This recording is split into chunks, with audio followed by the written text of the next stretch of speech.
Someone on Reddit posed this question, how the new Elektron box song mode might be making the Octatrack obsolete. Fucking hope not. I'm getting mine in like 2 days. About day one content, we are absolutely spoiled. Gotta love it. I've done day one videos and I know what it's like. You're basically just focusing on getting like the basics down of whatever it is that you're presenting. And so obviously this is not day one content. I've spent a week with song mode on the Digitakt in particular. And I've got to say that it really does help a lot with forming a song or a jam. Regardless of your background, I believe that this addition really increases the value of all of the Elektron boxes. So that's the Digitone, Digitakt, as well as the Syntakt. If you're a fan of this channel, you know that I've been raving about the Digitakt for months now, and this is just an amazing addition. It brings it to the next level. That being said, there are still some limits. There's actually one limit in particular that we're going to get into later in this video. I find that this new addition really opens up the boxes to a wider audience. And so I think that in this video, it makes sense for me to break it down into different perspectives. So like different types of people that might be using song mode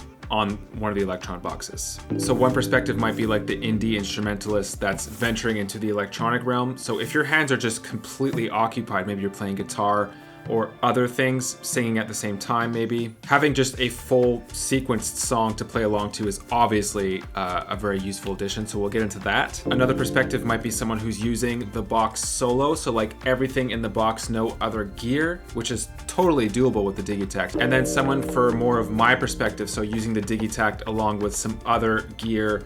Maybe you're outsourcing your controls to a MIDI controller. In my case, I also have the RMX 1000, which I just did a video on actually, if you're interested in checking it out.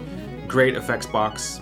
All of these perspectives and other topics will be organized as chapters in the description, so if you want to jump to something specific, you could go check that out. And this video is sponsored by DistroKid. They are a music distribution platform that's geared towards independent artists and producers like myself, and possibly you as well. They have this one feature called HyperFollow. It's definitely my favorite feature of theirs. It's a free promotional tool. Essentially, it's a link and bio link that I use across all of my social medias and also for each and every single that I release. So more about that later in the video. We'll start by running through the basics of how to use song mode. So hit these three dots and up comes song mode. Currently it's off. I'm going to press yes. Now it's on. On the edit page, if I hit function and just I'm just adding a bunch of rows here. I could change the pattern on each of these rows. I could choose how many times I want each pattern to repeat, the tempo of the pattern, and I could choose which tracks I want to mute from one pattern to the next, for example. So this is process number one of actually creating a chain. It's a little bit slower. I'm going to delete all of these, function up to get rid of all of these slots. I'm going to create a chain. So pattern 1, 2, 3, 4, 5, 6, 7, 8. Let's say, go back to song mode.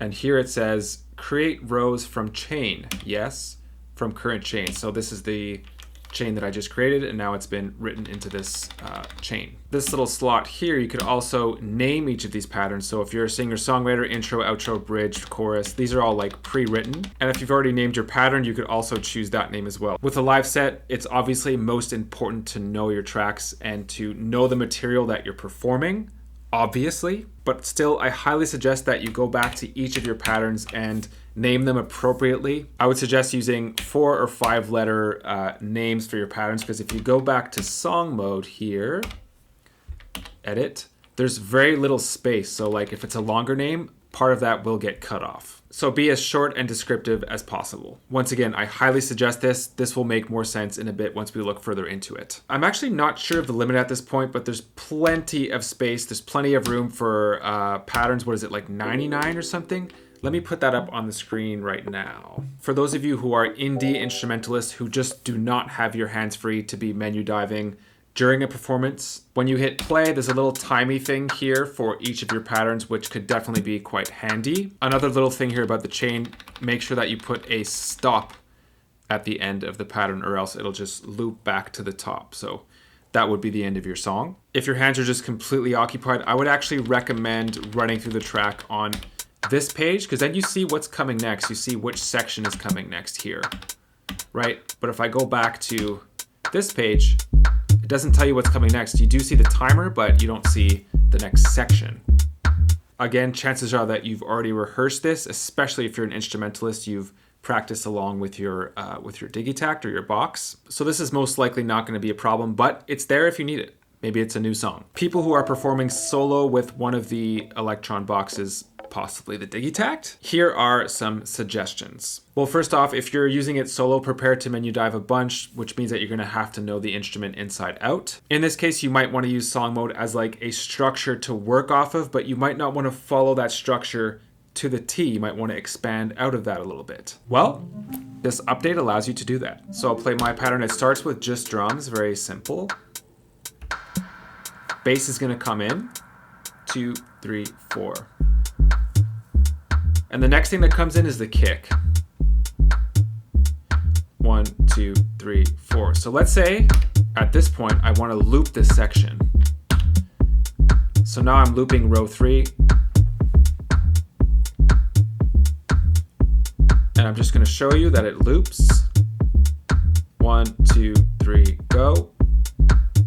And now from there, if I want to keep going, I could just press loop again and it says continuing song. This is a great feature for dance music. It allows you to open things up. You're kind of stepping into the DJ realm here. Freedom!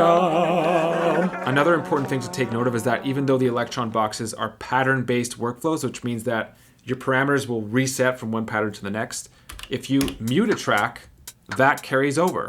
So I'll mute snare. 1, 2, it's gonna mute.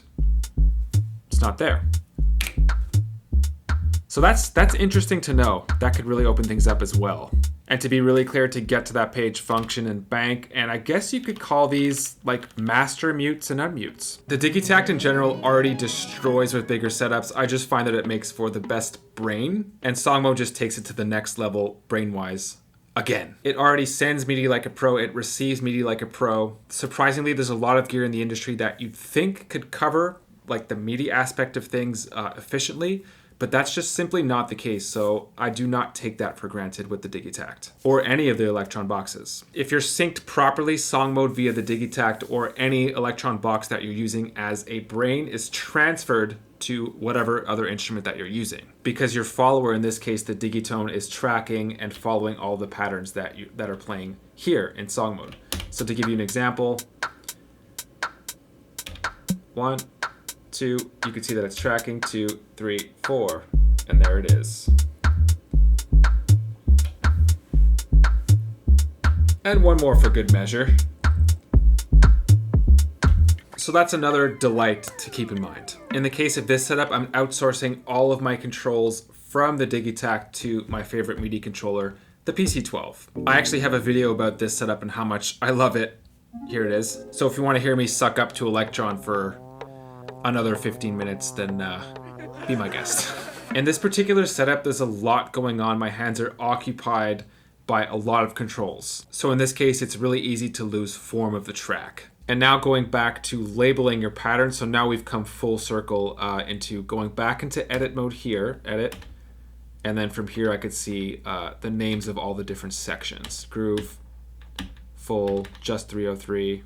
When I'm outsourcing controls like this, I'm spending like 90% of my time right here on this MIDI controller because this is where all my controls are. And even if I'm well rehearsed, just having a reference, I think really makes a difference during a performance. As I mentioned, when you're on any other page during song mode, that description is just not there. It doesn't tell you what's coming next. It tells you where you are, but not what's coming next. I'm more likely than not, once again, going to be looping sections, which I am able to control from here as well. Song mode, loop.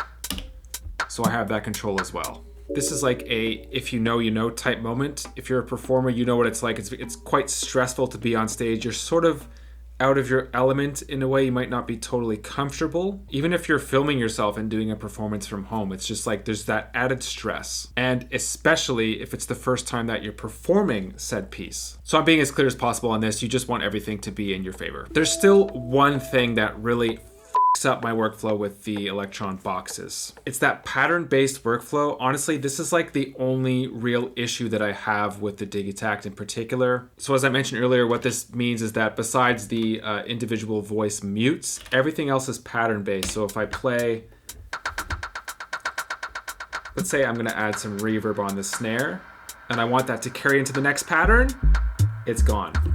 Right, so everything resets from one pattern to the next. This is something I've talked about a bunch. You could sort of get away with this depending on the transition.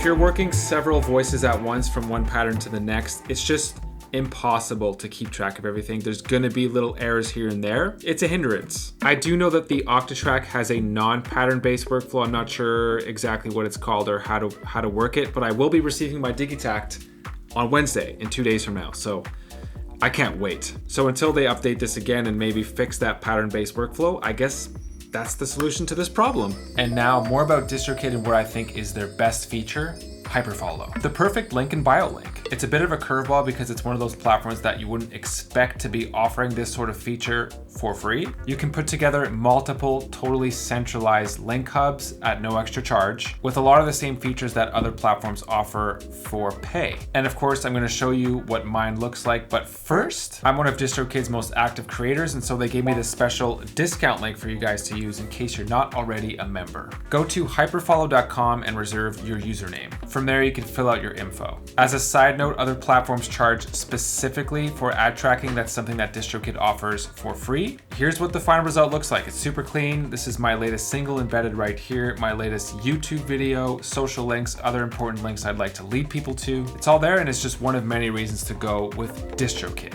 Thank you guys so much for watching. Hopefully this video was helpful to you in some way, whatever category you might be in. Like, subscribe, Discord. There's purchase affiliate links for all of the boxes linked in the description as well. If you use those links, I actually make a small commission from that sale at no extra charge to you. Thanks for being here, guys, and I hope to see you very soon. Bye.